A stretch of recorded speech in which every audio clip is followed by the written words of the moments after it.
Nandito po kami sa Doc Pablo Church, DX 949. Lalay po si Ray Amorado ng Singapore.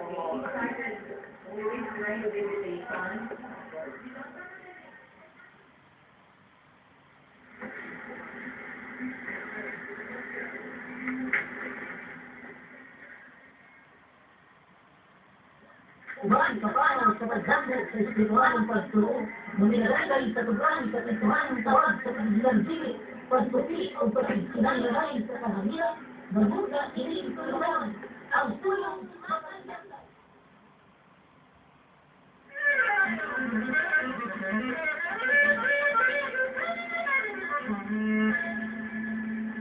Father, the Son, the Holy Spirit, in the name of Jesus, I take authority, and I bind all the powers and forces in the air, in the ground, in the water, in the underground, and in the world that is you and the Father.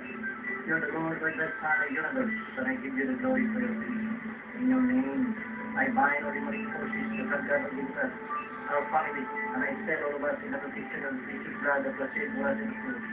Mary, our Mother, we take your protection and protection. We take it out of Jesus. For us and our families, and surround us with your mantle of love to discourage the evil. Send Michael, our guardian angels, come leading us, our families, in battle against all the ones that roam the earth. In the name of Jesus, I bind and command all the powers and forces of evil to depart right now, away from us, our homes and our land. And we thank you, Lord Jesus, for your faithful and compassionate God. Amen and amen. Thank you. Good morning. Adlaw nga Sabado, April 14, 2007. May atong turmanon ang pulong lamdan sa kinabuhi. Time check. Also, cheers. Good morning sa Daddy Tama. Naglanog-lanog na dito sa Bukindon daw. Pastilang suga. Praise the Lord. Sa Digos Mati Tagum, good morning. So niya, nindot kay Tarog Tima, hold on your chair, kay pastilan pagkataasa. Pero tagtagta, kay mag-greet na ito ang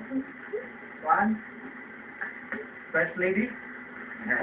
First Lady. Jen, take it away, Jen. Sige lang, dito. Good morning po sa inyo dito sa Davao City.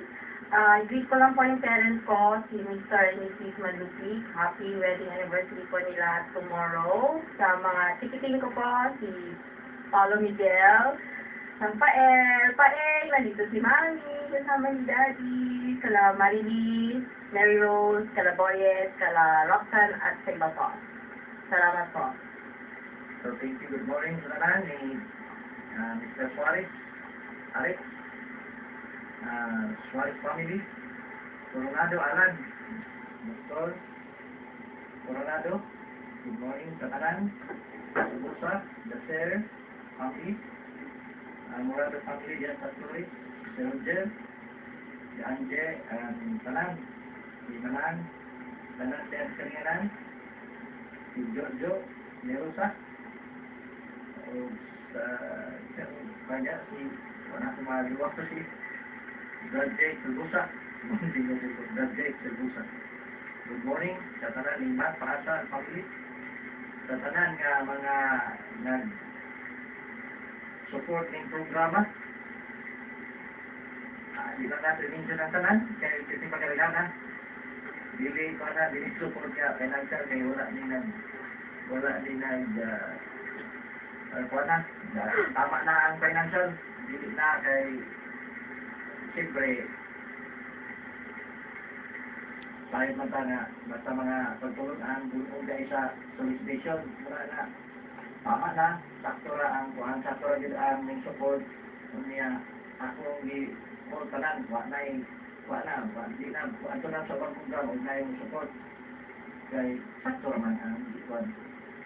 Ang support niya, saktura sa ato ang offering niya sa atong talent o time treasure para na to give the benefit of the doubt kay bakit nagamit nato ni sa ng mga solicitation wala kanan good morning sa akong kuan, akong ato karon napatakaron sa oktaba sa pagkabanhaw.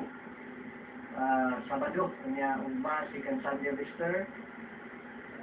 Domingo, mula nga niya paunta sa pagkabanhaw, nindot kay nga atong nabati sa Holy Week, ug sa tibuok yun datong na biyahe sa Season of Lent, nindot kay nga ang mga kasinatian, nindot kay nga ang mga pamalandong, uban sa ato ang mga pangandoy, ug mga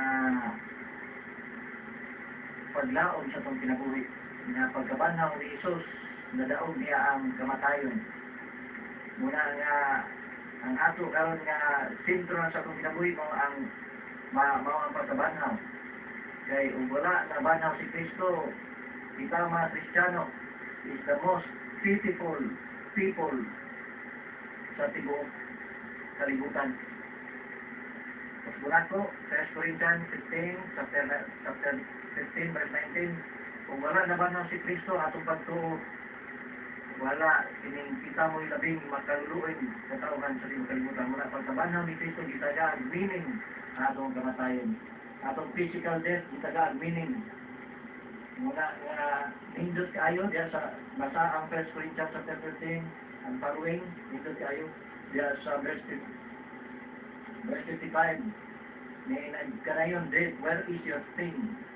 Kaya ang kamatayon sa panahon sa mga Hudiyo sa nabina sa mga pagano, usa ka kapildihan.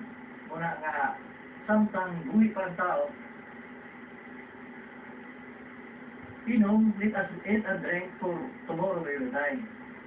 Kay ang kamatayon, usa man kakaaway sa tao.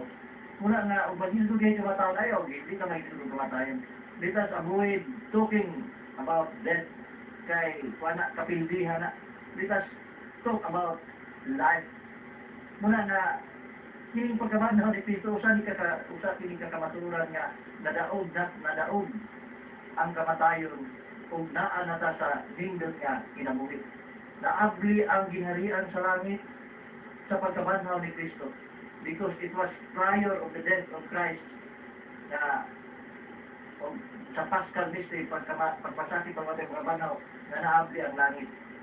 Muna nga pagkaabli sa langit nakasuod kadtong mga tanang santos nga nangamatay sa Old Testament period dito na sa busog of Abraham kanang dito na sa departure area wa pay na langit ni adto mga tao nga nangamatay nga mga balaan dito pa sa usa ka lugar din akong isgutan busog of Abraham departure area ngadto sa naabli ang langit muna nga gi-offer ang kaluwasan sa Dios ang pagkabanhaw gi-offer sa matag usa kanato diha